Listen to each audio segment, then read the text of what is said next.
The eviction notice might as well have been written in neon. Bold red letters screamed "Final Notice" across the top, and underneath, in smaller but equally damning print, the details of my failure laid out in bureaucratic precision. 30 days to vacate. Outstanding balance of $4,200. Legal action pending. I stood there in the hallway of my apartment building, staring at the paper taped to my door like it was some kind of ancient curse. The adhesive had started to peel at one corner, probably from the humidity, and I found myself fixated on that small detail instead of the larger catastrophe it represented. $4,200. The number bounced around in my head, joining the chorus of other figures that had taken up permanent residence there over the past 6 months. Credit card debt, $11,000. Student loans, $38,000. Car payment, $347 monthly. Phone bill, $89. Groceries, whatever I could scrape together, which lately meant a lot of ramen and generic cereal. The mental calculator in my brain had become a torture device, constantly running tallies I couldn't escape. 6 months ago, I'd been Sawyer Lee, marketing coordinator at Brennan & Associates, pulling down $52,000 a year and feeling pretty good about my trajectory. Not rich, but stable. Making my payments, building a little savings, even thinking about upgrading from my studio apartment to something with an actual bedroom. Then the company decided to restructure their marketing approach, which turned out to be corporate speak for fire half the department and make the remaining people do twice the work. I'd gotten 2 weeks severance and a handshake from my boss, who couldn't quite meet my eyes when he delivered the news. 2 weeks to find something new. Should have been manageable, right? I had experience, decent references, a college degree. The job market couldn't be that brutal. Turned out it could be exactly that brutal. The unemployment checks helped for a while, but they barely covered rent, let alone everything else.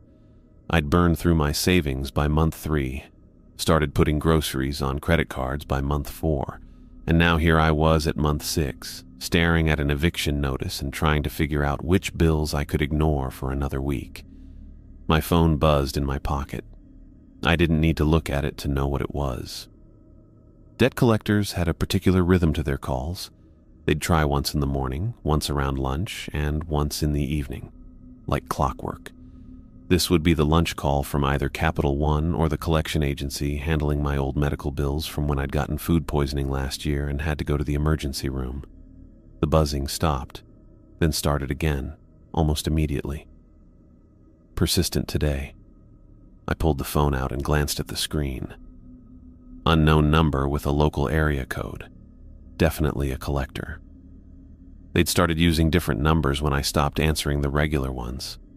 I let it go to voicemail and fumbled for my keys. The lock on my door had been sticking lately, probably because the building was old enough to remember when Nixon was president, and I had to jiggle the key just right to get it to turn. The hallway smelled like someone had been cooking fish, mixed with the underlying mustiness that seemed to permeate every surface in this place. My apartment looked exactly like what it was, the living space of someone who'd given up on appearances about 3 months ago. Dishes in the sink that I'd been meaning to wash for 2 days. Laundry piled on the chair that was supposed to be for sitting but had become a makeshift closet. The coffee table covered with bills, job applications, and the remains of whatever I'd managed to scrounge for breakfast. I dropped onto the couch and let the eviction notice fall onto the pile of other papers I'd been avoiding. 30 days. That was actually longer than I'd expected. The landlord, Mr. Kowalski, had been surprisingly patient considering I'd been 2 months behind since April. But patience had limits, apparently, and I'd found mine. The smart thing would be to call him, try to work out some kind of payment plan. Maybe I could convince him to give me another month if I could come up with half the money up front, but half of $4,000 was still $2,000, which might as well have been $2 million given my current account balance of $63 and change. I needed work, not just any work, but something that paid immediately and paid well. The applications I'd been sending out for legitimate marketing jobs were disappearing into the void. Either I was overqualified, underqualified, or the position had been filled by someone's nephew. The retail and restaurant jobs I'd started applying for last month paid barely enough to cover gas money, and most of them wanted me to start at minimum wage despite my experience. My phone sat on the coffee table, silent now that the collector had given up. For a moment I considered calling my parents, but that conversation would be worse than the eviction notice. They'd already bailed me out once when my car needed new brakes, and the disappointment in my mother's voice when I'd asked had been harder to take than the financial stress. They were retired, living on a fixed income, and shouldn't have to worry about their 32-year-old son who couldn't keep his life together. Jordan might have something. We'd stayed in touch since college, and he always seemed to have his finger on various opportunities around town. Nothing permanent, usually, but Jordan had a knack for finding short-term gigs that paid better than they should. He'd helped me pick up some freelance graphic design work a few months back, though that had dried up when the client decided to take their business to a cheaper overseas firm. I picked up my phone and scrolled through my contacts until I found his number. Jordan answered on the second ring, which was typical. He always answered his phone no matter what time of day. "Sawyer, how's it going, man?" His voice had that perpetual cheerfulness that I'd never been able to figure out. Jordan had graduated with a degree in business administration, but had never seemed to hold down what anyone would call a traditional job. Yet somehow he always had money, always had projects, always had connections. I'd stopped asking how it all worked years ago. "Been better," I said. "Actually, I was hoping you might know about any work opportunities. Something that pays quickly." "Rough patch still ongoing?" "Getting rougher. Just got an eviction notice." There was a pause on the other end, and I could hear what sounded like traffic in the background. Jordan was probably driving somewhere, always heading to some meeting or appointment that he'd describe in vague terms if asked. "Damn, that's tough. How much time do they give you?" 30 days. But honestly, I need something now, like this week if possible." "Let me think." Another pause. "Actually, yeah, there might be something. It's a little unusual, but the pay is solid. You available to work nights?" "I'm available to work whenever." "What kind of job?" "Security work. Private client needs someone to watch a property overnight. House sitting, basically, but they want someone there consistently. 5 nights a week, 8 p.m. to 8 a.m.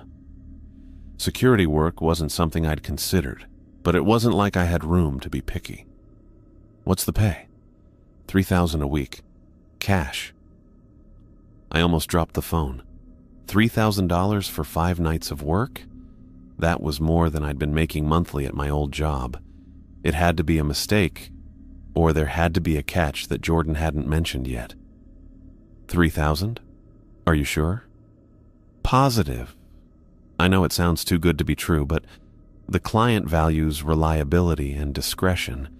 They've had problems with other security companies.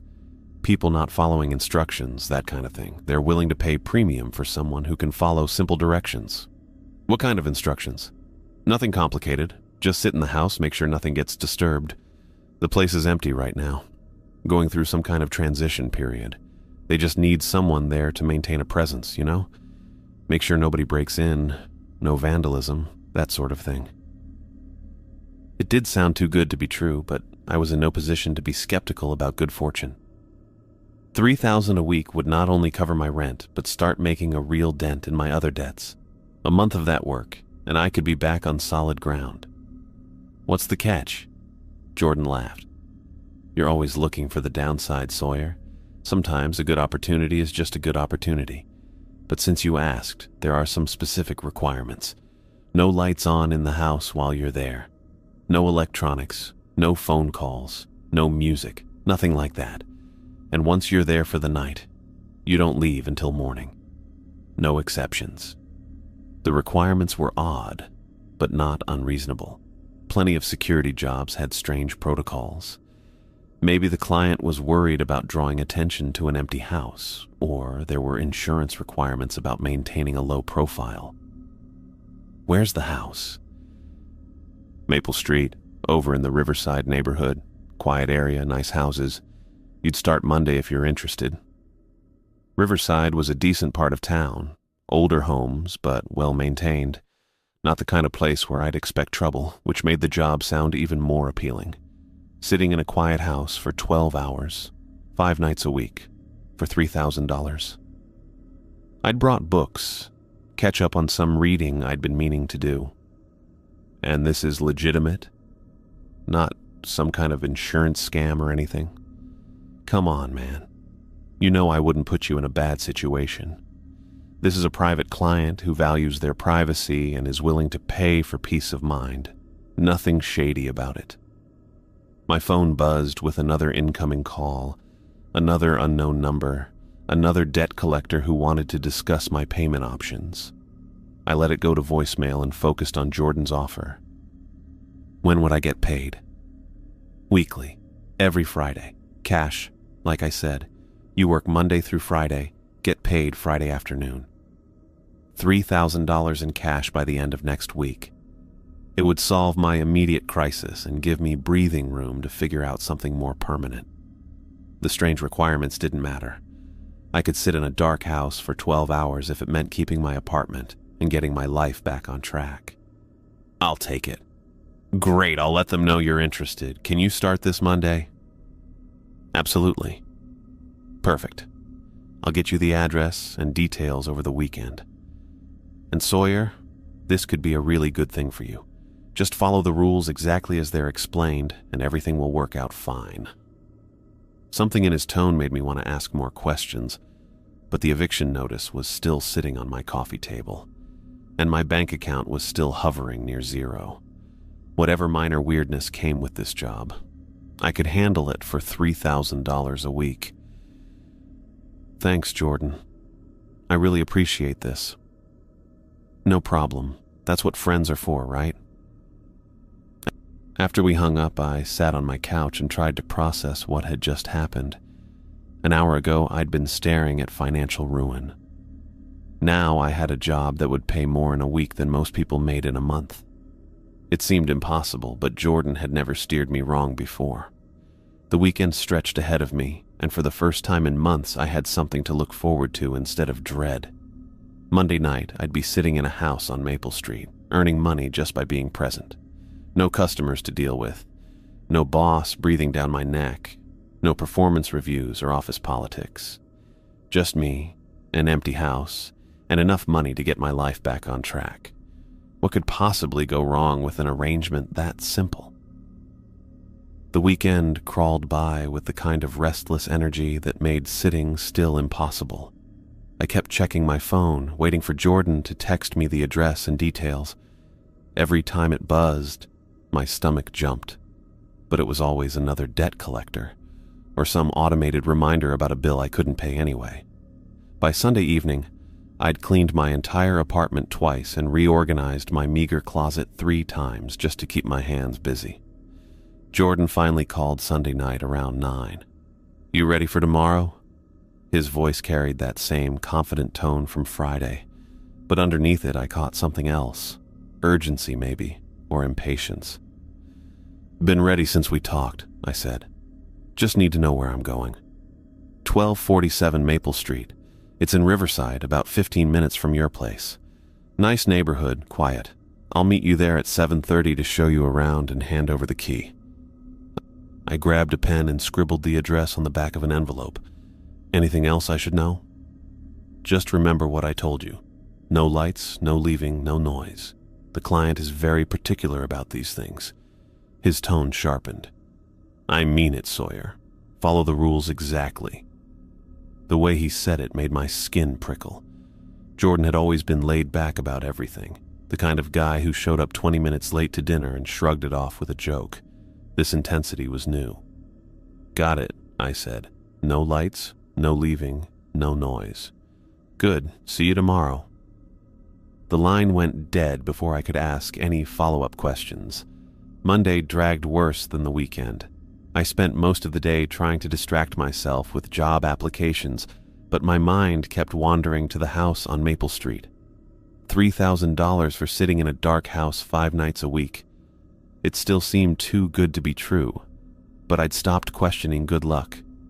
I needed this job too badly to overthink it, By 7:15, I was already driving through Riverside, taking my time to get familiar with the area. Jordan was right about it being quiet. Tree-lined streets, well-maintained sidewalks, houses with actual yards instead of the cramped apartment complexes I was used to.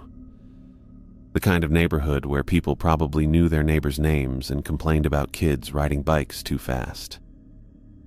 1247 Maple Street sat in the middle of a block of similar two-story houses, nothing fancy but solid and respectable. White siding, black shutters, a small front porch with 2 steps leading up to the door. A narrow driveway ran along the left side, but there was no car parked there. The windows were dark, and the whole place had that empty feeling houses get when nobody's lived in them for a while. Jordan's beat-up Honda was already parked at the curb. He got out when he saw me pull up, wearing dark jeans and a black jacket that made him blend into the evening shadows. Even his usual easy smile looked forced. "Right on time," he said, as I approached the front porch. "I like that. Seemed like punctuality was important to you," I said, trying to keep my tone light. He pulled a single brass key from his pocket and held it up. "This is yours for the next 5 nights. Don't lose it, because I won't be able to get you another one until Friday." The key was warm from his hand when he dropped it into my palm. Standard house key, nothing special about it except the weight of what it represented. $3,000 a week, enough to catch up on rent, pay down some debt, maybe even buy groceries that didn't come in a foam cup. Jordan unlocked the front door and pushed it open. The hinges creaked softly and cool air drifted out, carrying the smell of dust and something else I couldn't identify. Not unpleasant, just stale, like a room that hadn't been opened in months. "Come on, I'll show you around," he said, stepping inside. I followed him into a small entryway that opened directly into the living room. My eyes needed a moment to adjust to the dimness, but gradually I could make out the basic layout.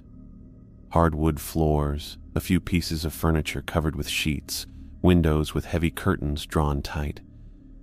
To the right, a doorway led to what looked like a kitchen. Straight ahead, a staircase climbed to the 2nd floor. "This is where you'll spend most of your time," Jordan said, gesturing around the living room. "There's a chair under that sheet that's comfortable enough. Kitchen's through there if you need water, but don't use the lights. There's a bathroom down the hall past the kitchen." I pulled the sheet off the chair he'd indicated. It was an old recliner, brown leather, worn soft at the arms and headrest. The kind of chair someone's grandfather might have fallen asleep in while watching the evening news. "What about upstairs?" I asked. Jordan's expression tightened. "Off limits. You don't go upstairs. Period. That's one of the most important rules." "Why? What's up there?" "Nothing that concerns you." His voice had gone flat, all the friendliness drained out of it. "Look, Sawyer, I'm serious about this. The client has very specific requirements. You sit in this chair. You keep the lights off. You don't leave until 8 in the morning no matter what you hear or see. That's the job." The phrase, "no matter what you hear or see," stuck in my mind like a splinter. What am I going to hear or see? Probably nothing. Old houses make noise, that's all.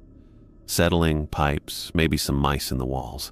The point is, you ignore it and stay put. He checked his watch. "I need to go. You've got everything you need." I looked around the dim room again. Chair, access to water and a bathroom, strict instructions to sit still and do nothing for 12 hours. It should have been the easiest job in the world. Yeah, I think so. Good.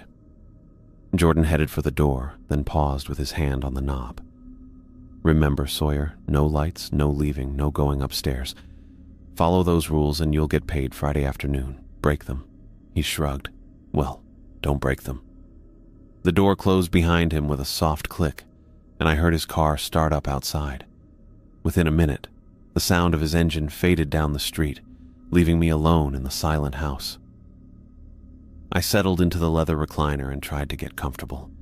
The seat had molded itself to someone else's body over the years. But it wasn't unpleasant, just different. I pulled out my phone to check the time. 7:45, 12 hours and 15 minutes to go. The darkness wasn't complete. Thin lines of light leaked around the edges of the curtains from the streetlights outside, just enough to make out the basic shapes of the room. The covered furniture looked like sleeping animals in the dim glow. I found myself wondering who had lived here before, why they'd left, and why someone was paying me $3,000 a week to sit in their empty house. But those were questions for another time. Tonight, I was getting paid to sit still and keep quiet. After months of unemployment and mounting debt, it was exactly the kind of boring, mindless work I needed. The first hour passed quietly. I heard cars driving by occasionally, the distant sound of a dog barking, someone's television through an open window down the street. Normal neighborhood sounds that gradually faded as people settled in for the night. My eyes had fully adjusted to the darkness now, and I could make out more details of the room. A fireplace against the far wall, bookshelves on either side of it, a coffee table in front of my chair with magazines scattered across its surface. I tried not to think about how much money I was earning just by sitting here. $62.50 an hour if I'd done the math right. More than I'd ever made in my life, and all I had to do was exist in this chair until morning. Around 10:30, I heard footsteps on the sidewalk outside. They slowed as they passed the house, and I held my breath, wondering if someone was going to knock on the door. But the footsteps continued on, and a minute later I heard a door close somewhere down the block. By 11, the neighborhood had gone completely quiet. No more cars, no more voices, no more television sounds. Just the kind of deep silence that only comes late at night in residential areas. I'd grown up in apartments where you could always hear something through the walls, so the complete quiet felt strange. Not uncomfortable exactly, but noticeable. That's when I first heard the tapping. It was faint, rhythmic, coming from somewhere above my head. Tap, tap, tap, pause, tap, tap, tap, pause. Like someone drumming their fingers on a table, or maybe a tree branch hitting a window in the breeze. I looked up at the ceiling, trying to pinpoint where the sound was coming from, but it seemed to move around. Jordan had warned me about house noises. Old buildings settled, pipes expanded and contracted, small animals got into the walls. This was probably just what he'd been talking about. Nothing to worry about. The tapping continued for maybe 5 minutes, then stopped. I relaxed back into the chair and checked my phone again. 11:15. Still over 8 hours to go, but I was getting paid well enough to be patient. The quiet stretched on. I found myself listening more carefully now, aware of every small sound, the house creaking as it cooled down from the day's heat, a car starting up several blocks away, the hum of the refrigerator in the kitchen cycling on and off. Around midnight, the tapping started again. This time it was louder, more insistent, still rhythmic, but faster now. Tap, tap, tap, tap. Pause, tap, tap, tap, tap, pause. Definitely coming from upstairs, though it seemed to move from room to room. I found myself tracking it across the ceiling, following the sound as it went from what I guessed was the front bedroom to the back of the house, and then back again. I reminded myself of Jordan's instructions. Ignore whatever I heard. Stay in the chair. Don't go upstairs under any circumstances. This was just an old house doing what old houses do. But the tapping was getting harder to ignore. It had a deliberate quality that didn't match my mental image of settling wood or expanding pipes. Too regular, too purposeful, like someone was trying to get my attention. After about 10 minutes, the tapping stopped again. The silence that followed felt heavier somehow, loaded with expectation. I strained my ears, waiting for it to start up again, but the house had gone quiet. I checked my phone. 12:20. The night was still young, and I was already feeling jumpy. This was going to be a long 12 hours if I couldn't get my nerves under control. 20 minutes later, I heard something that made my stomach clench. It wasn't tapping this time. It was a muffled banging sound, like someone hitting a wall with their fist. 3 solid thumps, pause, 3 more thumps, pause. The sound was definitely coming from upstairs, and it was loud enough that I felt it in my chest. I gripped the arms of the chair and forced myself to stay seated. Jordan had been very clear about the rules. No matter what I heard, I was supposed to ignore it and stay put. He'd emphasized that point multiple times, which suggested he'd known I might hear things that would make me want to investigate. The banging continued for several minutes, moving around the upstairs like the tapping had. Sometimes it sounded like it was coming from directly overhead, sometimes from the front or back of the house. Always the same pattern. 3 hits, pause, 3 hits, pause. I tried to convince myself it was pipes, water hammer maybe, or the heating system cycling on and off. But it was January, and the house felt cold enough that I doubted anyone was running the heat, and the rhythm was too consistent, too purposeful. The sound stopped abruptly, leaving me sitting in the sudden quiet with my heart racing and my hands clenched on the chair arms. I realized I'd been holding my breath and forced myself to exhale slowly. Whatever was happening upstairs, it wasn't my problem. I was being paid to sit in this chair and mind my own business. $3,000 was worth dealing with some mysterious house noises, even if they were making my skin crawl. But as the silence stretched on, broken only by the distant hum of the refrigerator, I couldn't shake the feeling that something was very wrong with this job. I couldn't sit in that chair anymore. My muscles ached from staying rigid for the past hour, and the silence felt worse than the banging had. At least when the sounds were happening, I knew where they were coming from. Now I had no idea if whatever was making them had stopped or just moved somewhere I couldn't hear. The floorboards creaked under my feet as I stood up. The sound seemed impossibly loud in the quiet house, and I froze for a moment, listening. Nothing responded to the noise. No footsteps above, no tapping, no banging. Just the steady hum of the refrigerator from the kitchen and the occasional car passing outside. I needed to know what was happening up there. Jordan had said not to go upstairs, but he hadn't explained why. Maybe there was a simple explanation for all this. Maybe someone was supposed to be in the house and Jordan had forgotten to mention it. Or maybe there really was some kind of animal in the walls or attic. Either way, sitting downstairs and letting my imagination run wild wasn't helping anything. Moving toward the stairs felt like walking through thick water. Every step required conscious effort, and my hand shook slightly as I reached for the banister. The wood was smooth and cool under my palm, worn down by years of people climbing these same steps. I wondered if any of them had heard the same sounds I was hearing now. The first step groaned under my weight. I paused, listening again, but the house remained silent. The second step was quieter, and by the third, I'd found a rhythm that minimized the noise. My eyes had adjusted to the darkness enough that I could make out the shape of the hallway at the top of the stairs, though the details remained hidden in shadow. Halfway up, I stopped. The sounds had been coming from directly above the living room, which would put them somewhere near the front of the house.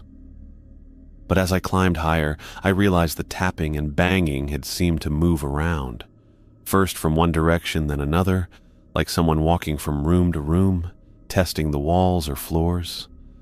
The top of the stairs opened onto a narrow hallway that ran the length of the house. 3 doorways branched off to my right, and one to my left. All of them stood open, revealing nothing but darkness beyond.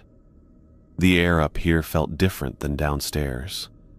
Cooler, maybe, and with a staleness that suggested these rooms hadn't been used in a while. I stood perfectly still and listened. My own breathing sounded too loud, so I held my breath for 30 seconds, straining to hear anything else. Nothing. No movement, no settling, no mysterious tapping. Whatever had been making noise down there had gone completely quiet the moment I'd started climbing the stairs. The first room on my right appeared to be a bedroom.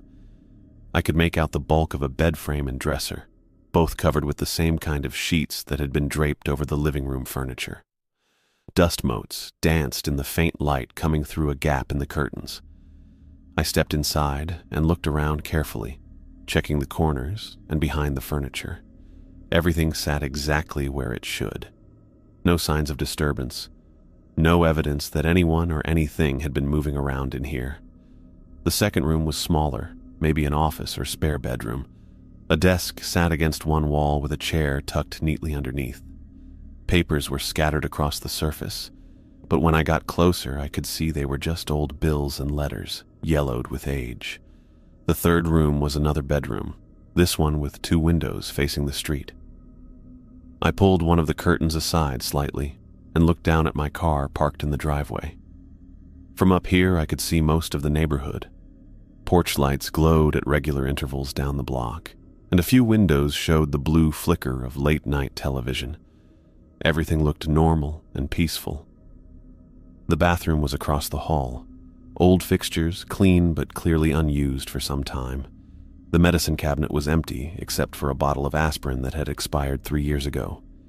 The bathtub was bone dry, and a thin layer of dust covered the sink. I'd been upstairs for maybe 20 minutes, and I hadn't found anything that could explain the sounds. No loose floorboards, no signs of animals, no hidden speakers or mechanical devices. The rooms felt abandoned but not disturbed. Whatever had been making all that noise had either vanished completely or was somewhere I hadn't looked yet. Standing in the hallway again, I tried to retrace the path the sounds had taken. The tapping had started above the living room, which would be the front bedroom. Then it had moved toward the back of the house, maybe to the office. The banging had seemed to come from multiple locations, like someone moving from room to room and hitting the walls. But I'd just checked every room, and none of them showed any signs of recent activity. The silence was starting to feel oppressive. I'd gotten used to the constant background noise of the sounds upstairs, and now their absence felt almost worse than their presence. At least, when I could hear something, I knew where to focus my attention.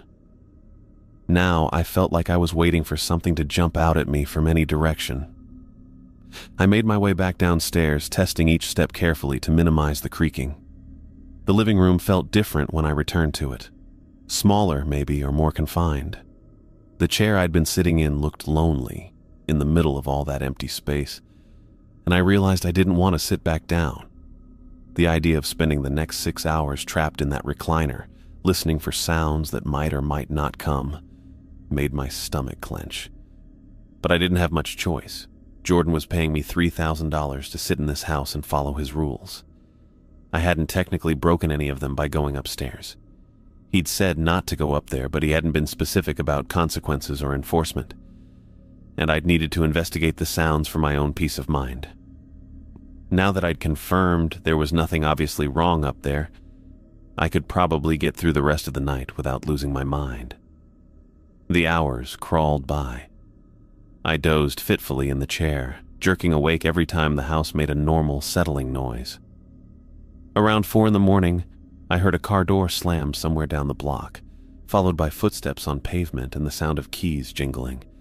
Someone coming home late from work or a night out. Normal neighborhood sounds that reminded me there was a whole world of regular people doing regular things just outside these walls. Dawn came slowly, gray light gradually replacing the orange glow of the streetlights. I could hear birds starting to sing and the distant hum of early morning traffic. The house felt different in daylight, less threatening somehow. The furniture shapes that had seemed ominous in the darkness now looked like what they were. Old chairs and tables covered with dust sheets. By 7:30, I was watching the street through a gap in the curtains, waiting for Jordan's car to appear. My body ached from spending 12 hours in the recliner, and my eyes felt gritty with exhaustion. I'd managed to get through the night, but I wasn't sure how many more nights like this one I could handle. Jordan's Honda pulled into the driveway at exactly 8 o'clock. I watched him get out and walk to the front door, moving with the same casual confidence he'd shown the night before. When he knocked, I unlocked the door and stepped aside to let him in. "How'd it go?" he asked, looking around the living room as if checking to make sure everything was still in place. Fine, I said, then hesitated. Mostly fine. There were some noises during the night. Jordan's expression didn't change. He continued looking around the room, his gaze settling on the recliner and the coffee table. What kind of noises? Tapping and banging from upstairs. It went on for a few hours, then stopped. Old houses make sounds, Jordan said, his tone dismissive. Pipes expanding and contracting, wood settling, that kind of thing. You get used to it. This sounded more deliberate than that, like someone walking around up there. Jordan finally looked at me directly. His gray eyes were flat and unreadable. There's nobody upstairs, Sawyer. The house is empty except for you. Just focus on following the rules and everything will be fine. I wanted to push the issue, to tell him about going upstairs and finding nothing, but something in his tone warned me off. This wasn't a conversation he wanted to have, and I needed this job too much to risk annoying him over something I couldn't explain anyway. Okay, I said. I can handle it. Good, same time tonight. I'll see you at 8. Jordan left without another word, and I locked the door behind him before walking to my car. The morning air felt cool and clean after spending 12 hours in the stale atmosphere of the house. I sat in the driver's seat for a moment before starting the engine, looking back at the White House with its black shutters and drawn curtains. In daylight, it looked completely ordinary. Just another house in a quiet neighborhood. But I knew I'd be back tonight, and I wasn't looking forward to it. The second night started the same way.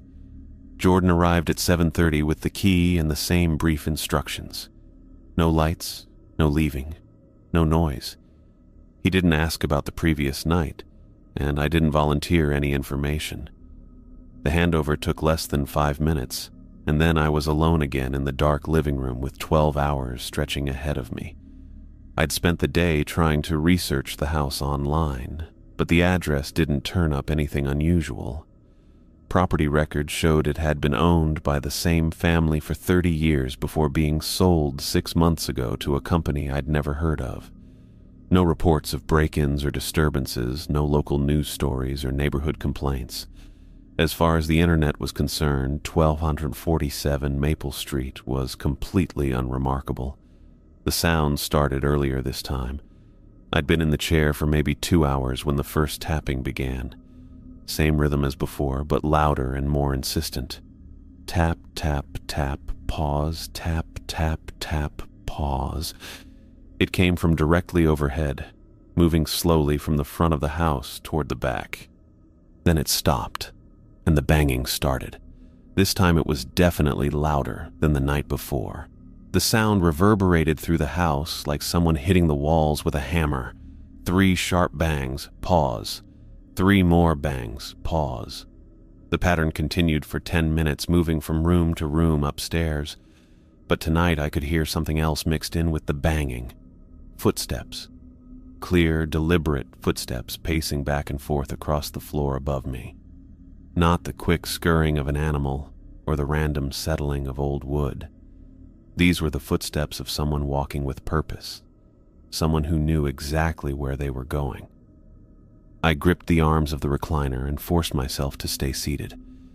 Jordan had been clear about the rules, and I'd already pushed the boundaries once by going upstairs, but the sounds were so much more obvious tonight that ignoring them felt impossible. Whoever or whatever was up there wasn't even trying to be subtle anymore. The pacing continued for another hour. Sometimes fast and agitated, sometimes slow and methodical. The banging came in irregular bursts, 3 or 4 impacts followed by long stretches of silence. And underneath it all, that persistent tapping, like someone sending a message in code. Around midnight, I couldn't take it anymore. I stood up and began moving through the house again, trying to track the sounds to their source. But just like the night before, everything went quiet the moment I started moving. I climbed the stairs slowly, listening for any hint of where the noise had been coming from, but the upstairs hallway was completely silent. I checked every room again, more thoroughly this time. I looked under beds, inside closets, behind furniture. I examined the walls for loose panels or hidden doors. I even checked the windows to see if someone could be getting in from outside, but I found nothing. The rooms were exactly as I'd left them the night before, undisturbed and empty. The pattern repeated itself for the rest of the night. Sounds would start downstairs, growing louder and more frequent until I couldn't stand it anymore. I'd get up to investigate, and everything would go silent. I'd spend an hour searching the house, finding nothing, then return to the living room only to have the whole cycle start over again. By morning, I was exhausted and frustrated. The sounds were real, I was certain of that. But whatever was causing them was either incredibly good at hiding or existed in some way I couldn't understand. When Jordan arrived at 8, I was ready with questions, but his reaction was exactly the same as the day before. "Everything goes smoothly?" he asked, not really looking at me. The sounds were worse tonight, louder, more frequent. It really sounded like someone walking around up there. Jordan shrugged. "Old houses make sounds. Just focus on following the rules." I walked back to my apartment that morning with my head buzzing from Jordan's dismissive response. The way he'd brushed off my concerns about the sounds, the way he'd avoided eye contact when I pressed him about what was really happening in that house. None of it sat right with me. But $3,000 was $3,000, and my eviction notice wasn't going to disappear just because I had questions about strange noises. Tuesday dragged by in a haze of job applications and growing anxiety. Every time I tried to focus on updating my resume or crafting cover letters, my mind wandered back to those sounds. The deliberate footsteps pacing overhead, the rhythmic banging that felt too purposeful to be random house settling. Jordan's explanation about old pipes and expanding wood felt increasingly hollow the more I thought about it. By evening, I'd convinced myself that tonight would be different. Maybe the sounds had been some kind of fluke, or maybe whatever was causing them had moved on. I needed this job to work out. I needed those Friday afternoon cash payments to continue. The alternative was sleeping in my car by the end of the month. Jordan showed up at 7:30 on the dot. Same routine as before. He handed me the key without much conversation, did his quick walkthrough of the living room, and reminded me about the rules. His demeanor seemed even more tense than usual, though. He kept checking his watch and glancing toward the stairs. "Same as always," he said, already heading for the door. "No lights, no leaving, no noise. Just sit in the chair and wait for morning." "What if the sounds get louder again?" I asked. He paused with his hand on the doorknob. "They're just house sounds, Sawyer. Don't overthink it." Then he was gone, leaving me alone with the covered furniture and the growing shadows. I settled into the recliner and tried to prepare myself for another long night of unexplained noises from upstairs. But Wednesday night was different from the start. The sounds began earlier, maybe an hour after Jordan left.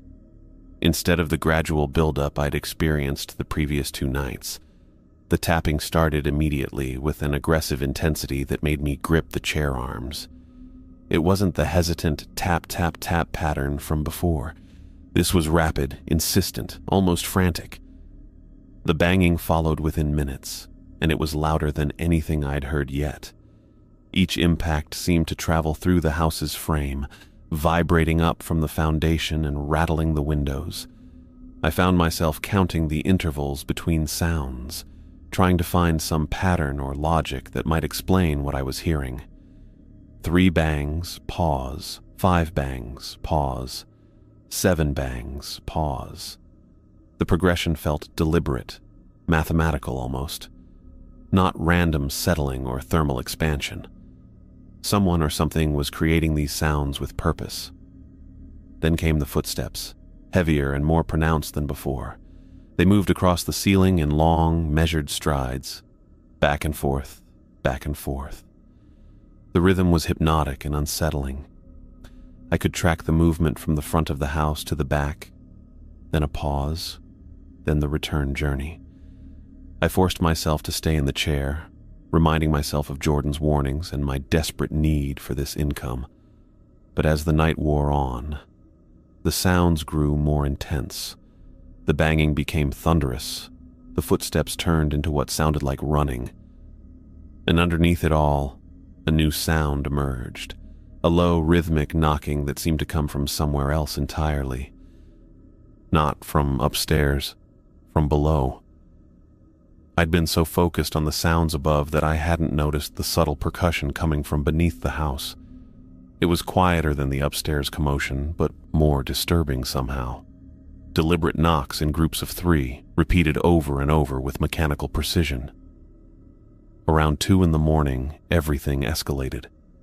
A tremendous bang erupted from somewhere in the house, different from all the previous sounds. This wasn't coming from upstairs. It was sharp, immediate, and close. The impact was so forceful that the entire house seemed to shudder. Picture frames rattled on the walls. The coffee table shifted slightly across the hardwood floor. My heart hammered as I sat frozen in the recliner, trying to pinpoint where the sound had originated. Not upstairs with the footsteps and banging, not from the basement area where I'd been hearing the knocking. This had come from somewhere on the first floor. The kitchen. I knew I shouldn't investigate. Jordan had been crystal clear about staying in the living room, following the rules, ignoring whatever I heard. But that bang had been different, urgent. And now I could hear something else coming from the kitchen area, a creaking sound like a door swinging on old hinges. I stood up from the chair, my legs unsteady after hours of sitting. The floorboards creaked under my weight, but the sound was swallowed by the ongoing commotion from upstairs.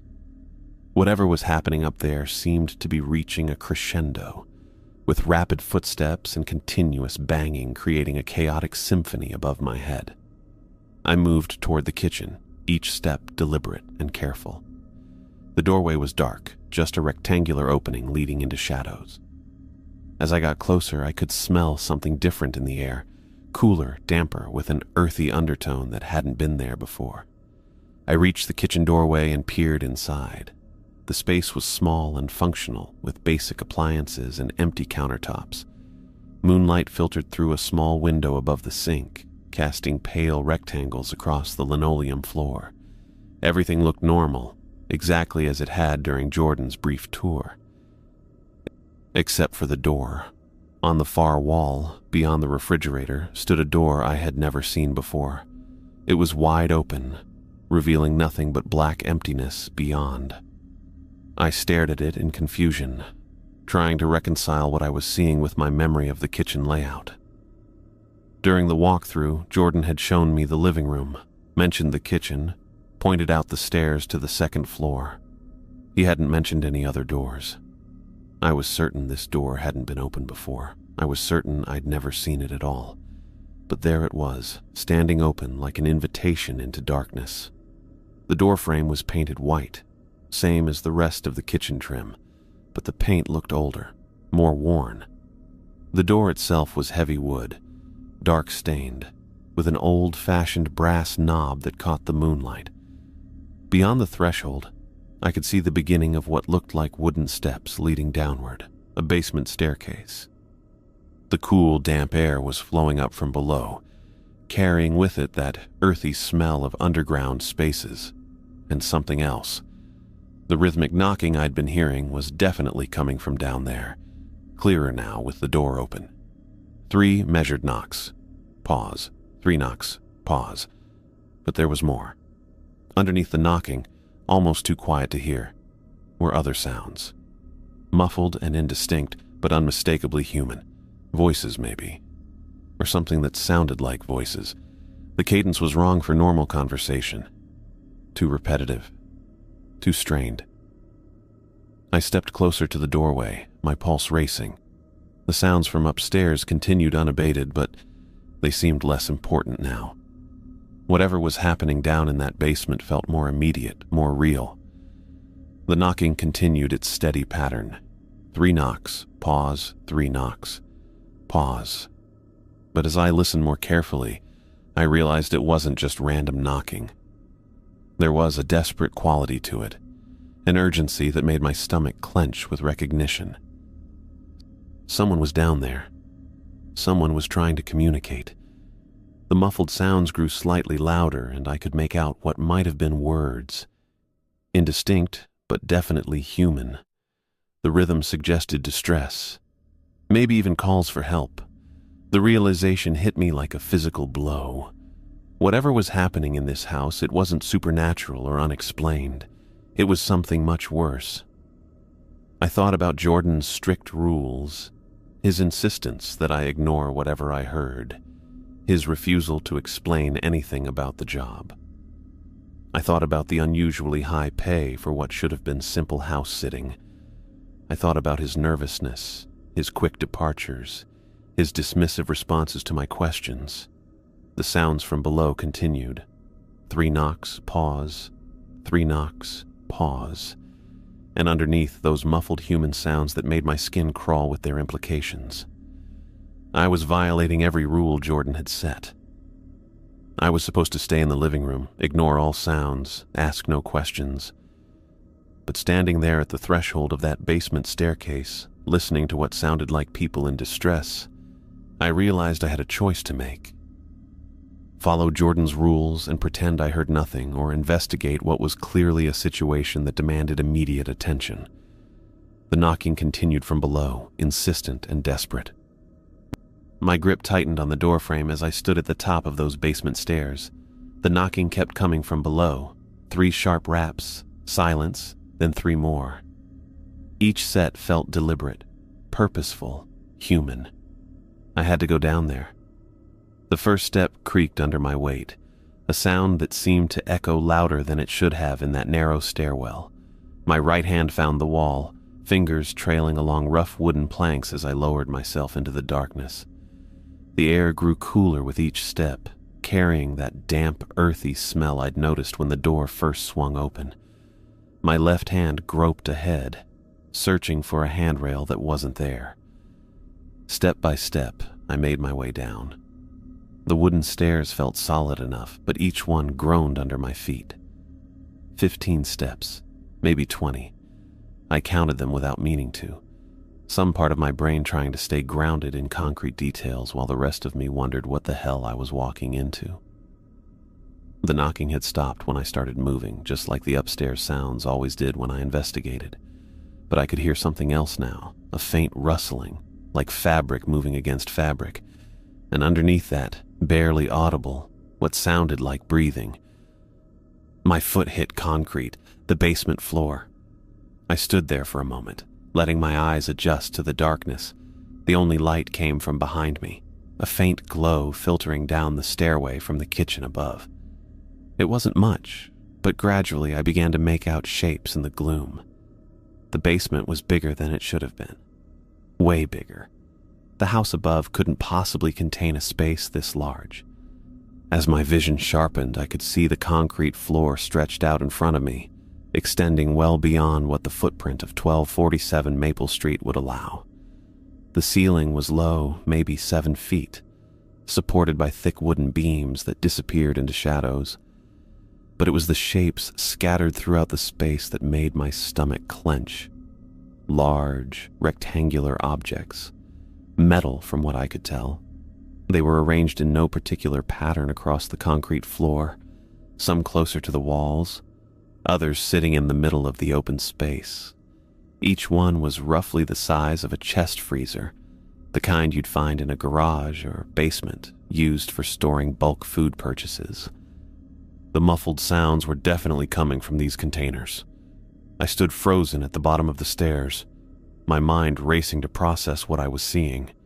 Industrial freezer units, in a basement that was impossibly large, making sounds that suggested something was inside them. Someone was inside them. The realization hit me like a physical blow. Those weren't random house noises I'd been hearing for 3 nights. They weren't pipes expanding or wood settling. They were people. People trapped in freezers, knocking on the walls, trying to get out. My hands started shaking. I pressed my palms against my jeans, trying to steady myself, but the trembling only got worse. How many units were down here? I counted quickly. 7, maybe 8 that I could see clearly. There might be more in the darker corners. 3 nights. 3 nights I'd sat upstairs in that chair while people were trapped down here calling for help. I forced myself to move forward. My legs felt unsteady, but I managed to cross the concrete floor to the nearest freezer unit. It was white, industrial looking, with a heavy lid secured by a simple metal latch. The kind of latch you could open from the outside, but probably not from within. The sounds were coming from inside. Faint tapping like fingernails against metal, and something else, a soft whimpering that made my chest tighten. My hands were shaking so badly I could barely grip the latch. This was insane. This was beyond anything I could have imagined when Jordan offered me this job. Security work, he'd said. House sitting. $3,000 a week to sit in a chair and follow 3 simple rules. Don't turn on lights. Don't leave the house. Don't make noise. He'd never said anything about not opening freezers in basements I wasn't supposed to know existed. I pulled the latch. It came free with a metallic click that seemed to echo through the basement. Then I lifted the heavy lid. A boy tumbled out onto the concrete floor. He couldn't have been more than 10 years old, small and thin, wearing jeans and a t-shirt that were completely inadequate for the cold he'd been enduring. His lips were blue, almost purple, and his whole body was shaking violently. Not just shivering, full-body convulsions that made his teeth chatter audibly.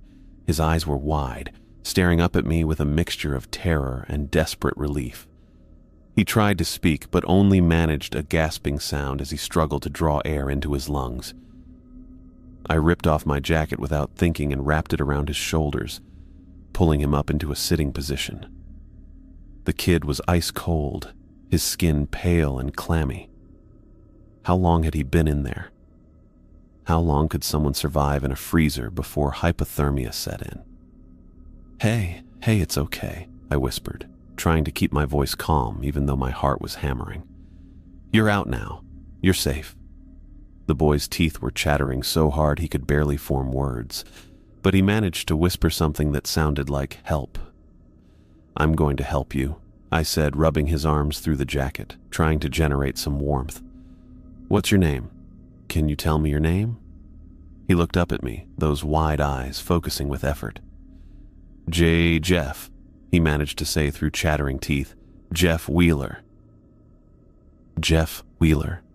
10 years old, maybe 11, trapped in a freezer in an impossible basement while I sat upstairs for 3 nights, getting paid $3,000 a week to ignore the sounds of his suffering. I felt sick.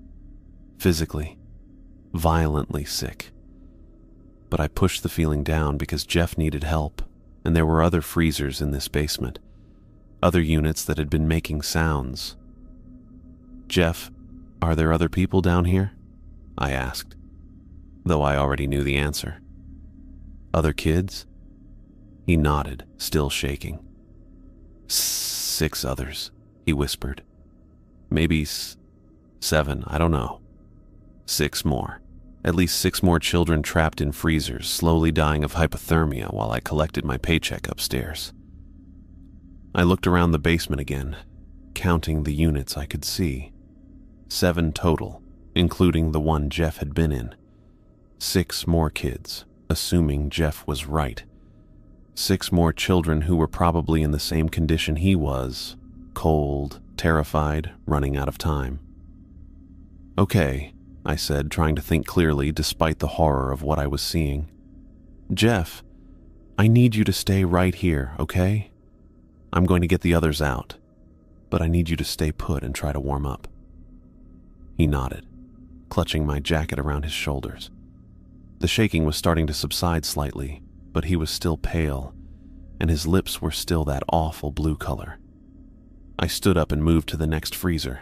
This one was identical to the first, white, industrial, with the same type of latch. I could hear faint sounds from inside, similar to what Jeff had been making. Tapping, whimpering. My hands were steadier now, driven by urgency rather than shock. I flipped the latch and lifted the lid. Another child. A girl this time, maybe 8 or 9 years old, with long brown hair and the same blue lips, the same violent shivering. She looked up at me with the same expression of terror and hope that Jeff had worn. "It's okay," I told her, helping her out of the freezer. "You're safe now. I'm getting everyone out."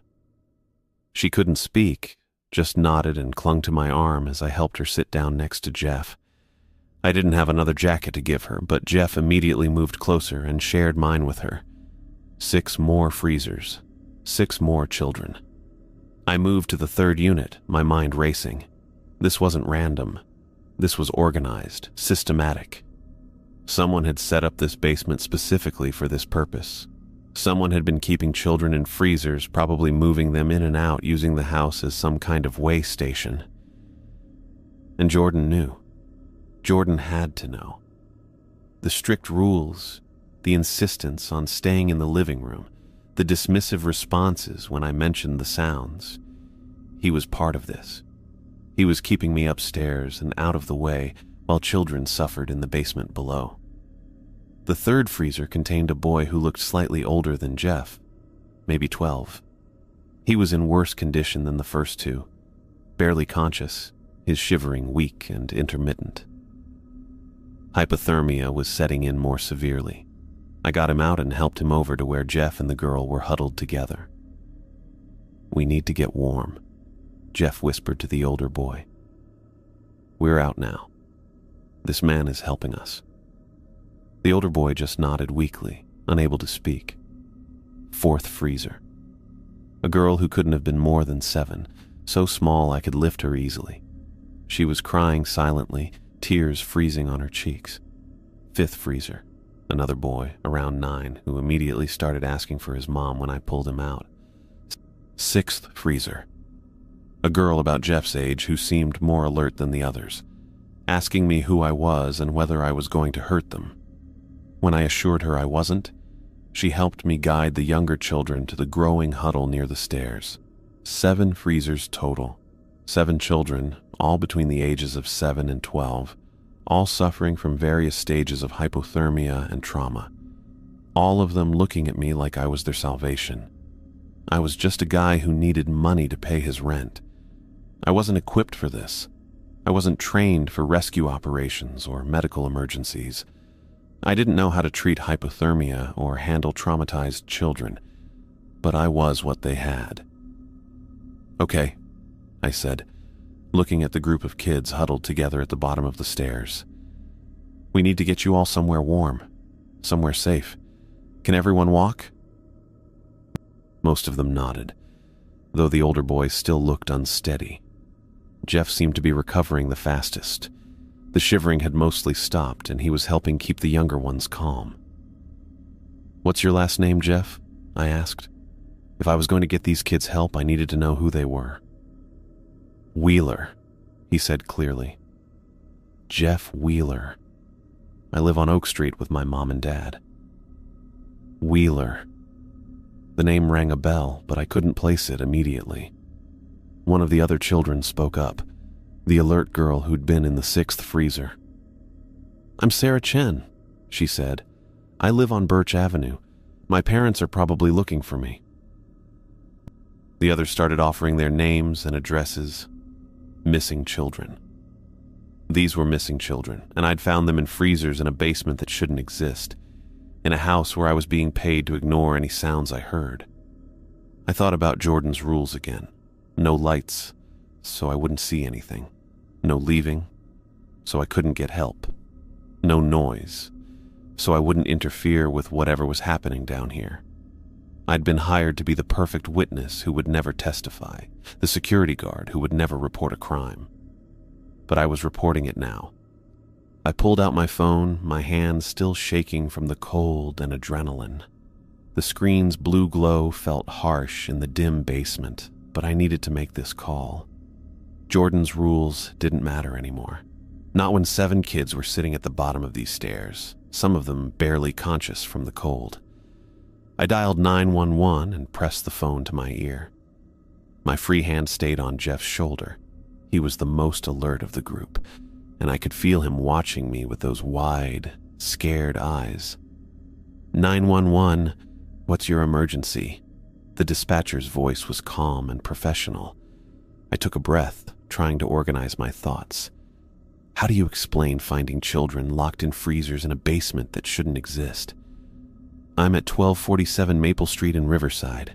I found 7 children trapped in freezers in a basement.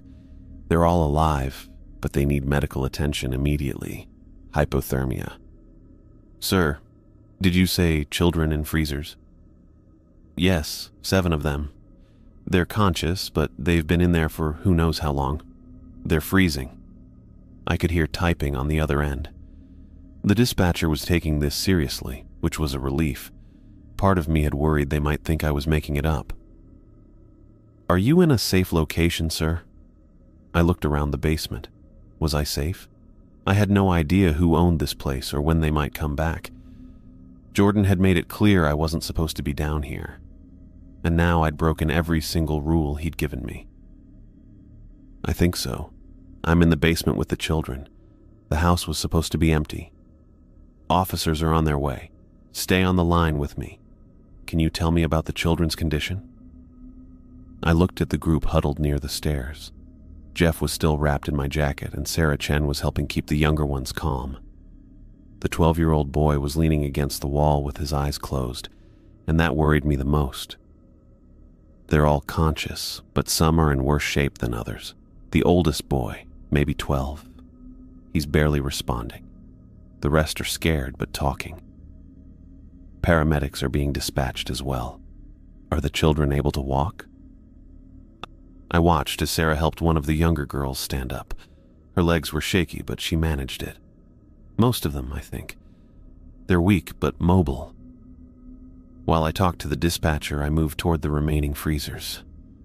I'd opened 7 units, but I could see there were more scattered around this impossible basement. The space stretched further than it should have, extending well beyond what the house above could contain. How was that even possible? Sir, are you still there?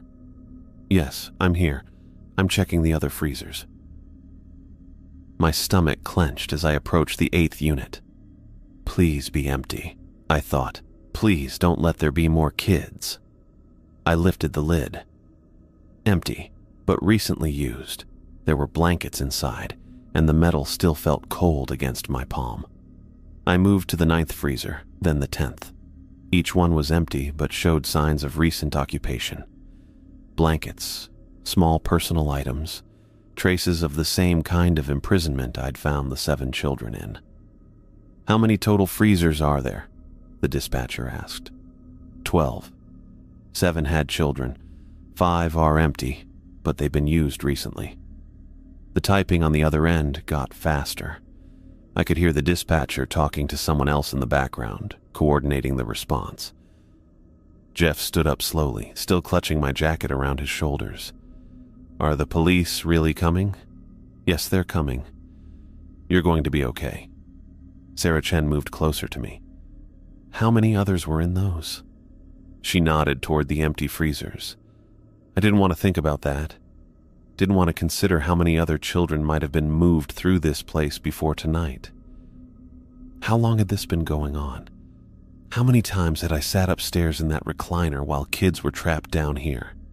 Sir, officers should be arriving at the scene now. Are you able to bring the children upstairs? I looked at the group. They were all on their feet now, though the 12-year-old needed Sarah's help to stand. Yes, we can make it upstairs. Please do that. Officers will meet you at the main level of the house. I pocketed my phone and turned to address all 7 children. We're going upstairs now. The police are here to help you get home. The youngest girl, who couldn't have been more than 6, started crying. Not the silent tears I'd seen earlier, but actual sobs. I want my mommy. Sarah knelt down next to her. The police are going to take you to your mommy. That's why they're here. I helped the 12-year-old boy get his arm around my shoulder. He was dead weight, barely able to support himself, but his eyes were open and he was breathing steadily. What's your name? I asked him. David, he whispered. David Wheeler. Wheeler, same last name as Jeff. Brothers, maybe. That made this whole thing even worse. We made our way slowly up the basement stairs.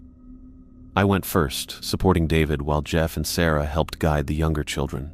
Each step creaked under our weight, the same sounds I'd heard from upstairs, but now they meant something completely different, freedom instead of imprisonment. I could hear voices from the kitchen as we climbed. Multiple people, talking quickly and professionally. The cavalry had arrived. When we reached the top of the stairs, the kitchen was full of police officers, 3 uniformed cops and 2 people in plain clothes, all of them moving with purpose. One of the uniformed officers saw us emerging from the basement and immediately called for the paramedics. "We've got them, 7 children, hypothermia cases." Within seconds, the kitchen filled with more people, paramedics with equipment, more officers, someone with a camera documenting the scene. The house that had been silent and empty for 3 nights was suddenly buzzing with activity. One of the plainclothes officers approached me. She was a woman in her 40s, blonde hair pulled back, wearing a dark suit that looked federal rather than local police. "I'm Detective Mary Lawson. You're the one who called this in?" "Yes, Sawyer Lee. I was working security here." Her eyebrows went up at that. "Security for who?" That was the question I'd been dreading. "A friend of mine, Jordan Norton. He hired me to watch the house overnight." Detective Lawson was already taking notes. "And Mr. Norton told you the house was empty?" "Yes. He said I just needed to sit in the living room and make sure no one broke in. No lights, no leaving, no noise. Those were his rules." "No noise." She looked toward the basement stairs where paramedics were now bringing up the children on gurneys. "Did you hear anything during your previous shifts?" I thought about the tapping, the banging, the footsteps that had kept me awake for 2 nights. Sounds I'd convinced myself were pipes and settling wood, because Jordan had told me that's all they were. "Yes, tapping and banging from upstairs. Footsteps. Jordan said it was just the house settling, old pipes expanding and contracting." Detective Lawson's expression hardened. "How long have you been working this job?" 3 nights. This was my 3rd night. "And tonight was the first time you investigated the sounds?" I nodded, feeling sick. The banging got worse. Then I heard something from the kitchen, like a door opening. That's when I found the basement. She wrote everything down, her pen moving quickly across the notepad. Around us, the rescue operation continued. I watched as they brought David Wheeler up on a stretcher, oxygen mask over his face. Jeff was walking on his own, but wrapped in a thermal blanket, talking to one of the paramedics. "Mr. Lee, I need you to understand something. This house is owned by a criminal organization called Blackwood. They specialize in human trafficking, particularly children." The words hit me like a physical blow. Trafficking. These weren't just missing kids, they were being moved, transported, sold. And I'd been sitting upstairs making sure no one interfered. "The freezers," Detective Lawson continued, "are used to transport victims without detection. Thermal imaging equipment can't see through the insulation, so they can move children in vehicles without being spotted by surveillance." I thought about Jordan's rules again. No lights, so I wouldn't see anything. No leaving, so I couldn't get help. No noise, so I wouldn't interfere with whatever was happening down here. "I didn't know," I said. "I thought it was just house sitting." "I believe you, but I need to know everything about Jordan Norton. Full name, how you know him, how he contacted you, how he paid you." I told her everything. How Jordan and I had been friends in college, how he'd helped me with freelance work before, how he'd called with this job offer when I was facing eviction, how he'd paid me $3,000 in cash for each shift, which should have been a red flag, but I'd been too desperate to question it. "Has Mr. Norton contacted you today?" "No. He usually shows up at 7:30 to hand over the key, but I haven't heard from him since yesterday morning." Detective Lawson exchanged a look with one of the other officers. "We'll need you to try calling him. See if he picks up." I pulled out my phone and dialed Jordan's number. It went straight to a disconnected message. The number was no longer in service. "Deadline," I told her. That's what we expected. Jordan Norton appears to be an alias. We can't find any records of someone by that name matching your description. The man I'd known for over 10 years didn't exist. The friend who'd helped me through college, who'd thrown me freelance work when I needed it, who'd seemed genuinely concerned about my financial situation. None of it had been real. A tall man in a dark suit approached us. He had graying hair and the kind of presence that suggested federal law enforcement. Detective Lawson, FBI agent Jack Strickland. I'm here about the Blackwood operation. She introduced me, and Agent Strickland shook my hand with a firm grip. Mr. Lee, you may have just helped us shut down a major trafficking route. These children were being held here temporarily during transport. Your friend, or whoever he really is, hired you to make sure no one discovered them during the most vulnerable part of the operation. The sounds I heard were the children trying to escape. The freezer locks aren't perfect. They can be opened from the inside if you know how, but the mechanisms weaken when the temperature fluctuates. The children figured out they could make noise to attract attention, but only when the locks were loose enough for them to move around. That explained the patterns, the rhythmic tapping, the banging in groups of 3. They'd been trying to communicate, trying to get help, and I'd been instructed to ignore them. The upstairs sounds? Probably the same children when they managed to get out briefly. They would have been trying to find a way out of the house, but the upper floors are secured differently. They would have had to return to the basement before being discovered. I felt sick thinking about it. These kids had been fighting for their freedom right above my head, and I'd been following Jordan's rules like a good employee. Agent Strickland continued. The good news is that all 7 children are alive and will recover fully. The bad news is that your friend has disappeared completely. No trace of his real identity, no way to track him. But you got the kids back. We got these kids back.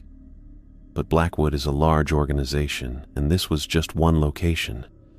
There are others. Detective Lawson closed her notepad. Mr. Lee, we're going to need you to come to the station for a full statement, and you'll likely be called to testify if we catch any of these people. I nodded. Of course I'd testify. I'd do whatever they needed. The house was finally quiet again, but it was a different kind of quiet than the eerie silence I'd experienced for 3 nights. This was the quiet of a job finished, a crisis resolved. The children were safe, the authorities were involved, and my part in this nightmare was over. But I couldn't stop thinking about Jordan, or whoever he really was. How long had he been planning this? How long had he been cultivating our friendship, waiting for the right moment when I'd be desperate enough to take any job without asking questions? I looked around the kitchen one more time, at the basement door that was now propped open with crime scene tape across it. 3 nights ago, I'd been worried about eviction. Now I was a witness in a federal trafficking case. Agent Strickland was right about one thing. I'd helped shut down their operation. But I couldn't shake the feeling that somewhere out there, Jordan was already setting up the next one. The police station's fluorescent lights made everything look washed out and clinical. I sat in the same uncomfortable plastic chair for what felt like hours, going over the same details again and again. Detective Lawson had a way of asking the exact same question 3 different ways, as if she was waiting for my story to change or for me to remember some crucial detail I'd missed. Tell me again about the first night, she said, pen poised over her notepad. What time did the sound start? I rubbed my eyes. My jacket was still with Jeff Wheeler, and the station's air conditioning made the interview room feel like a freezer. Around 11, maybe 11:15, it was tapping at first. 3 taps, then a pause, then 3 more. And you thought it was what? House settling, pipes. That's what Jordan told me it would be. The name still felt wrong in my mouth. 10 years of friendship, and I didn't even know his real name. Detective Lawson wrote something down. Did Mr. Norton ever give you any indication that he knew what was actually in the basement? He had to know. The certainty of it hit me fresh every time someone asked. The rules weren't random. No lights, so I wouldn't see anything. No leaving, so I wouldn't call for help. No noise, so I wouldn't interfere with... I stopped. Even now, thinking about those kids in the freezers made my stomach turn. Take your time. I'd given this same statement 4 times over the past 2 days. Each time, the details felt more real and more impossible at the same time. 7 kids. 7. The youngest couldn't have been older than 6. The interview wrapped up around noon, and Detective Lawson walked me to the lobby. We'll need you to come back next week for the grand jury testimony. Agent Strickland will be in touch about the timing. I nodded and pushed through the glass doors into the parking lot.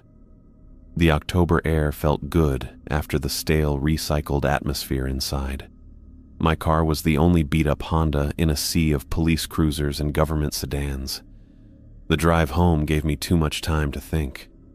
Every time I closed my eyes, I saw Jeff Wheeler's face when I opened that first freezer. The way his lips were blue, how his whole body was shaking. He'd been in there for hours, maybe longer. My apartment building looked exactly the same as when I'd left 3 days ago, but everything felt different. The eviction notice was still taped to my door, edges curled and yellowed from the hallway's heat. 30 days to pay $4,200. The deadline that had seemed so urgent last week felt meaningless now. Inside, I dropped my keys on the coffee table next to the pile of bills and job applications. The stack looked pathetic. All those cover letters I'd written, all those applications I'd submitted, and the only job I'd managed to find was working security for child traffickers. I called my parents. Sawyer? Mom's voice was bright, the way it always was when she wasn't expecting to hear from me. How are you, honey? I'm okay. The lie came automatically. Listen, I wanted to ask about maybe borrowing some money. I know we talked about this before, but my situation has gotten a little worse. The pause was long enough that I thought the call had dropped. How much do you need? Dad's voice. He'd taken the phone from Mom. $4,200, it's for rent. I got behind and now they're threatening eviction. Another pause. I could picture them looking at each other across their kitchen table, having one of those wordless conversations that married couples develop after 30 years. We can do $3,000, Dad said finally, but it'll have to come out of the emergency fund, and we can't do it again. Relief hit me so hard I had to sit down. Thank you. I'll pay you back as soon as I find steady work. We know you will. The money would be in my account by tomorrow. $3,000 from my parents' retirement savings because their 32-year-old son couldn't keep a job or manage his finances. The shame of it was almost worse than the eviction notice. I spent the rest of the day cleaning my apartment and trying not to think about the house on Maple Street. But every time I started to relax, I'd remember something else. The way the basement had been so much larger than it should have been. How the freezers were positioned like they'd been placed deliberately, not just stored. The industrial latches that were designed to keep things sealed tight. Agent Strickland called that evening while I was heating up a can of soup. Sawyer? Jack Strickland. Do you have a few minutes to talk? Sure. I turned off the burner and leaned against the kitchen counter. I wanted to update you on what we found. The house on Maple Street was one of 7 locations we've identified across 3 states, all of them using the same setup. Hired security who didn't know what they were guarding. Strict rules to prevent discovery. High pay to ensure compliance. 7 locations. I thought about Jeff Wheeler and multiplied that by 7. How many kids had been moved through those other houses while someone like me sat upstairs, following orders not to investigate? We shut down the other 6 operations yesterday, Strickland continued. Arrested 15 people total. No more children were found, but we recovered evidence that's going to help us map the entire network. What about Jordan? Still no trace. Whoever he really is, he's good at disappearing. But we'll find him. The certainty in Strickland's voice was reassuring. But I'd learned not to trust certainty. 3 days ago, I'd been certain Jordan was my friend. "I keep thinking about the timing," I said. "How he called me right when I needed money most. That wasn't a coincidence, was it?" "Probably not. These organizations are sophisticated. They research potential targets, look for people with financial problems, relationship issues, anything that makes someone vulnerable to recruitment. Recruitment. Like I'd joined a company, not become an unwitting accomplice to kidnapping. The important thing," Strickland said, "is that you made the right choice when it mattered. Those kids are alive because you broke the rules." After he hung up, I sat at my kitchen table with my soup getting cold, thinking about rules. I'd spent my whole life following them. Stay in school, get good grades, find a stable job, pay your bills on time. But following Jordan's rules had almost made me complicit in something horrific. The grand jury testimony was scheduled for the following Tuesday. Detective Lawson had explained what to expect: a room full of citizens who would decide whether there was enough evidence to formally charge the people they'd arrested. My job was to tell them exactly what I'd experienced, in as much detail as possible. I spent the weekend preparing, writing down everything I could remember about those 3 nights. The sounds, the timing, Jordan's behavior, the moment I'd opened that first freezer. The prosecutor had told me to be specific about dates and times, so I made a timeline. Monday night, October 7th, first shift. Tapping starts at 11:15. Banging at midnight. Footsteps at 12:20. Tuesday night, October 8th. Sounds start earlier, around 10:30, louder than before. Pattern becomes clear. 3 taps, pause, 3 taps. Wednesday night, October 9th. Sounds begin at 9:30. New element, knocking from below. Kitchen door opens at 2 a.m. Discovery of basement and children. Looking at it written out, the progression was obvious. The children had been getting more desperate each night, making more noise as they tried to signal for help, and I'd spent 2 nights explaining it away as house settling in old pipes.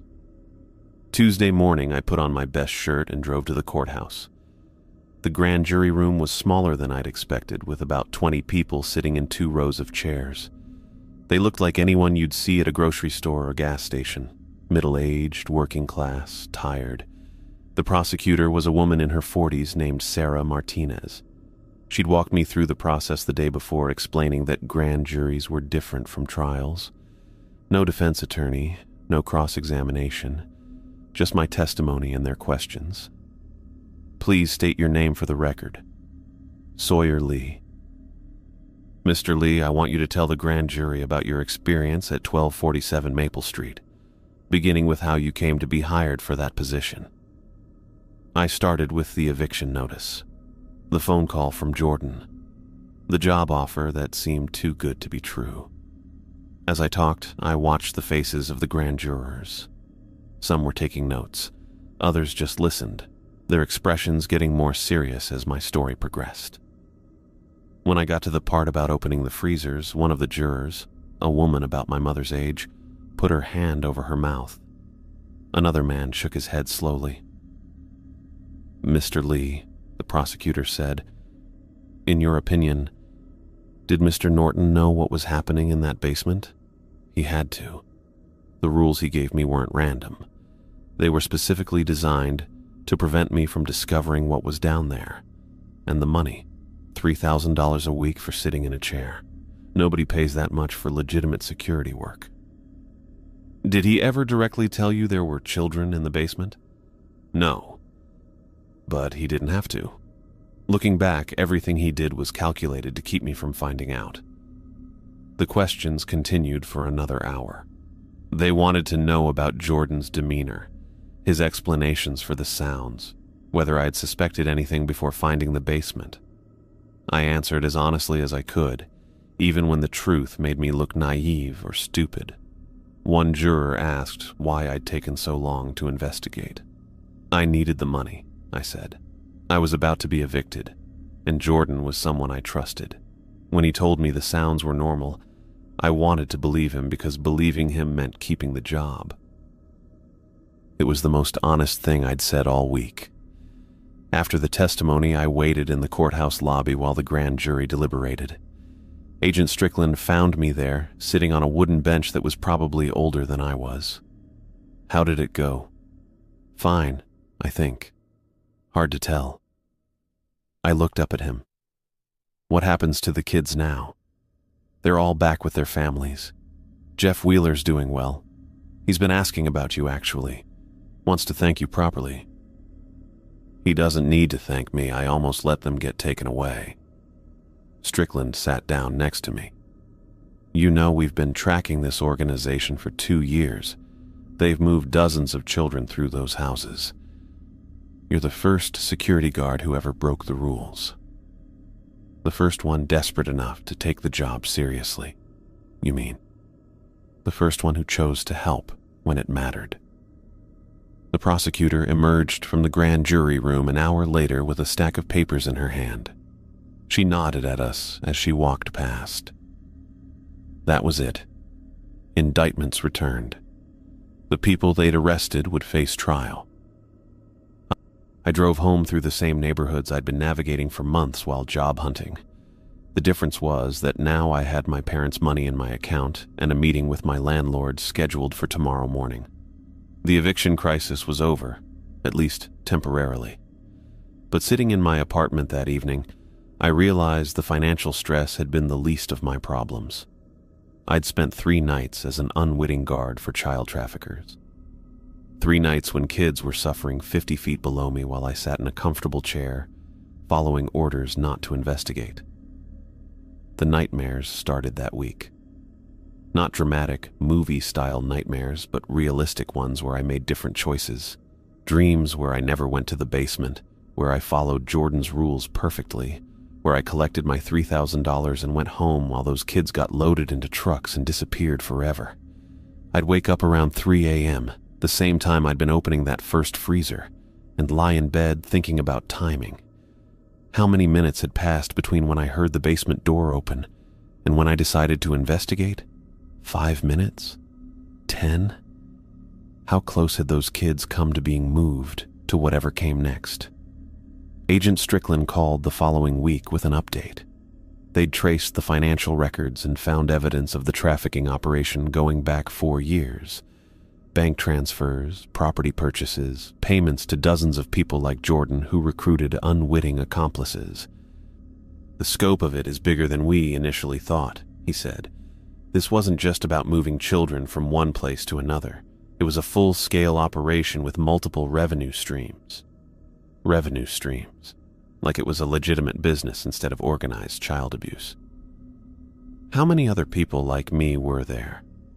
We're still piecing that together, but based on the financial records, probably 30 or 40 over the years. Most of them never knew what they were really doing. 30 or 40 people who'd taken jobs that seemed too good to be true, who'd followed rules that seemed arbitrary, who'd explained away sounds that should have been investigated. I wondered how many of them had nightmares now. The money from my parents cleared the rent debt, but finding legitimate work was still a challenge. The gap in my employment history was getting longer, and explaining why I'd left my last job was complicated. I couldn't exactly put discovered child trafficking operation on a resume. But the urgency was different now.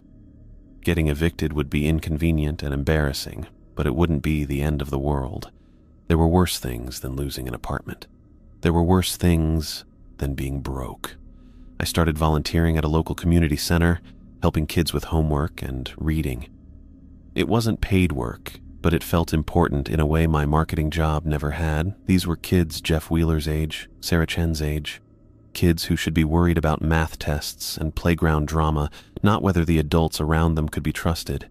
One afternoon, I was helping a 10-year-old named Marcus with his multiplication tables when he looked up at me and said, "My mom says there are bad people who try to take kids away from their families." "That's true," I said, "but there are also good people who work very hard to keep kids safe." "How do you know which ones are which?" It was a fair question. I'd known Jordan for 10 years and never suspected he was capable of what he'd done. I'd trusted him enough to take a job without asking the right questions, to follow rules that didn't make sense, to ignore obvious warning signs because I needed the money. I think you pay attention to what people do, not just what they say, I told Marcus. And if something feels wrong, even if you can't explain why, you should tell someone you trust. It was advice I wished I'd followed myself. The trial was scheduled for the following spring. Until then, I was living in a strange kind of limbo. Not quite a victim, not quite a witness, not quite a hero, just someone who'd made the right choice at the last possible moment and was trying to figure out how to live with everything that had led up to it. Agent Strickland had been right about one thing, though. My decision to break Jordan's rules had saved those kids from whatever was supposed to happen next. Jeff Wheeler was back in school. Sarah Chen was taking piano lessons. The 6-year-old whose name I still didn't know was probably learning to ride a bike or losing teeth or doing whatever 6-year-olds do when they're safe and loved. That had to count for something. Even if I'd been naive enough to work for traffickers, even if I'd been desperate enough to ignore warning signs, even if I'd been foolish enough to trust someone who'd been lying to me for years, when it mattered most, I'd chosen to help instead of looking the other way. Jordan Norton, whoever he really was, had picked the wrong desperate person. He'd counted on my financial problems to keep me compliant, but he'd miscalculated how far I'd go to follow rules that didn't make sense. Maybe that was enough. Maybe that was the difference between being a victim of circumstances and being responsible for your choices. I still didn't know where Jordan was or whether they'd ever find him. But I knew where those 7 kids were. Home, safe, with families who'd thought they might never see them again. Agent Strickland had told me that my decision to investigate the basement had prevented them from being transported to their final destination, and I held on to that knowledge like a lifeline. 2 weeks had passed since the grand jury testimony when I heard the knock on my apartment door. I wasn't expecting anyone, and the sound made me freeze for a moment. Ever since everything happened at the house on Maple Street, unexpected visitors put me on edge. I'd been having trouble sleeping, jumping at sudden noises, questioning every interaction that seemed too convenient or friendly. I looked through the peephole and saw a man and woman standing in the hallway with a young boy between them.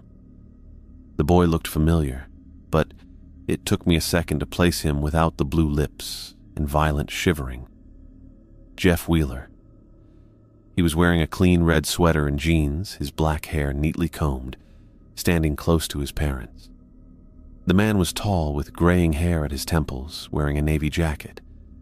The woman had shoulder-length black hair and was holding a small wrapped package. I opened the door and Jeff looked up at me with those same dark eyes, but now they were bright and alert instead of clouded with hypothermia and fear. "Mr. Lee," the man said, extending his hand. "I'm Leon Wheeler, Jeff's father. This is my wife, Tara." "We wanted to come thank you," Tara said, her voice catching slightly, "for what you did for our son, for all of them." I shook Leon's hand, then Tara's. Her grip was firm, but her fingers trembled just a bit. I could see the emotion she was trying to keep controlled, the way her eyes kept flicking down to Jeff as if she still couldn't quite believe he was safe. "Please, come in," I said, stepping back to let them into my small apartment. Jeff walked in first, looking around with the natural curiosity of a 10-year-old. Leon and Tara followed, and I noticed how they stayed close to their son, not hovering exactly, but maintaining that protective proximity that spoke to what they'd been through. "I'm sorry about the mess," I said, quickly moving some job applications off the couch. The apartment still looked pretty much the same as it had during those desperate weeks when the eviction notice was taped to my door. My parents' money had covered the rent, but I hadn't exactly upgraded my living situation yet. "Don't worry about that," Leon said. "We just wanted Jeff to have a chance to talk to you." Jeff had been quiet since they walked in, but now he stepped forward. He was so much smaller than I remembered from that night in the basement. When I'd found him in the freezer, when I'd wrapped my jacket around his shaking body, everything had been chaos and adrenaline, and the urgent need to get him warm and safe. Now, seeing him healthy and normal, it hit me how young he really was. "I wanted to say thank you," Jeff said, his voice clear and steady, "for getting us out of there." I knelt down so I was at his eye level. "You don't need to thank me, Jeff. I'm just glad you're okay. But you could have not come down to the basement," he said. "You could have just stayed in that chair like the man told you to. But you didn't." The directness of his statement caught me off guard. This kid understood exactly what had happened, what the choice had been. He got it in a way that was both impressive and heartbreaking for someone his age. "The sounds you guys were making," I said. "The knocking, the tapping. You were trying to get someone's attention." Jeff nodded. "Sarah figured out the pattern. 3 knocks, then wait, then 3 more. She said if someone was upstairs, they might hear it and know it wasn't just house noises. Smart kid, that Sarah Chen. I remembered her from the basement, how she'd helped keep the younger ones calm, how alert she'd been even after hours in that freezer. We took turns," Jeff continued. "When someone got too cold to knock anymore, someone else would do it. David was really sick, so he couldn't help much toward the end." I thought about David, the 12-year-old who'd been in the worst shape when I found them. Agent Strickland had told me all the kids were recovering, but David had spent 3 days in the hospital. "How is David doing?" I asked. "He's okay now," Jeff said. "He came back to school last week. His fingers still get cold really easy, but the doctor said that'll get better." Tara stepped forward, holding out the wrapped package. "We brought you something," she said. "It's not much, but we wanted you to have it." I stood up and took the package. It was soft, wrapped in brown paper with a simple ribbon. Inside was a navy blue jacket, similar in style to the one I'd given Jeff that night, but newer and warmer. "Jeff told us you gave him your jacket," Leon said, "and that you never got it back." I had wondered about that jacket. In all the chaos with the police and paramedics, I'd completely forgotten about it. By the time I thought to ask, Jeff and the other kids had already been taken to the hospital. "You didn't need to do this," I said. But I was touched by the gesture. The jacket was good quality, something that would actually keep me warm during the upcoming winter months. "We wanted to," Tara said. "It's the least we could do." I looked at the 3 of them standing in my apartment, this family that had been torn apart and then miraculously put back together. Jeff was healthy and safe, back in school, probably dealing with homework and friends and all the normal concerns of a 10-year-old. But I could see the subtle changes in all of them. The way Leon kept one hand resting lightly on Jeff's shoulder. The way Tara's eyes tracked her son's movements around the room. The way Jeff himself seemed more serious, more aware than most kids his age. "Can I ask you something?" Jeff said. "Of course. Were you scared when you came down to the basement?" I thought about that night, standing at the top of those wooden stairs, hearing the knocking from below, knowing that whatever was down there was going to change everything. "Yeah," I said. "I was scared. I didn't know what I was going to find. But you came down anyway." "I had to. I heard you guys, and I knew someone needed help." Jeff nodded, processing this. "The man who hired you, Jordan. Did you know he was bad?" That was the question that had been eating at me for weeks. How had I not seen it? How had I been so completely fooled by someone I thought was my friend? "No," I said. "I thought he was helping me. I'd known him for years, and I trusted him. But I was wrong about who he really was." "Sometimes bad people are good at pretending," Jeff said with the matter-of-fact wisdom of a kid who'd learned some hard truths recently. "Yeah," I said. "They are." Leon cleared his throat. "We should probably get going," he said. "We just wanted Jeff to have a chance to meet you properly when he wasn't, freezing to death," Jeff finished matter-of-factly. Tara winced slightly at her son's bluntness, but Jeff seemed comfortable talking about what had happened to him. Maybe that was part of how he was processing it, being direct about the experience instead of dancing around it. "I'm really glad you came by," I said. "All of you. It means a lot to see that you're doing well." As they prepared to leave, Jeff turned back to me one more time. "Mr. Lee, I think you're a hero." I shook my head. "I'm not a hero, Jeff. I just did what anyone would have done." "No," he said with that same serious directness. "Not anyone. You could have followed the rules. You could have stayed in that chair and ignored us. But you didn't. That makes you a hero." After they left, I sat on my couch holding the new jacket, thinking about what Jeff had said. The word hero felt too big for what I'd done. Heroes were people who planned to save others, who sought out danger to protect the innocent. I'd just been a desperate guy trying to make rent money who happened to stumble into a situation where breaking the rules was the right thing to do. But maybe that was the point. Maybe being a hero wasn't about setting out to save the world. Maybe it was about making the right choice when the moment presented itself, even when you were scared, even when you had every reason to look the other way. My phone rang, and Agent Strickland's name appeared on the screen. I'd been hearing from him regularly as the investigation continued and the trial preparations moved forward. "Sawyer," he said when I answered, "I have some news." "Good news or bad news?" "Good news. The reward came through. $50,000. It should be in your account by tomorrow." I sat there for a moment, processing what he'd said. $50,000. Enough to pay off my credit cards, make a dent in my student loans, maybe even move to a better apartment. Wow. I wasn't expecting that much.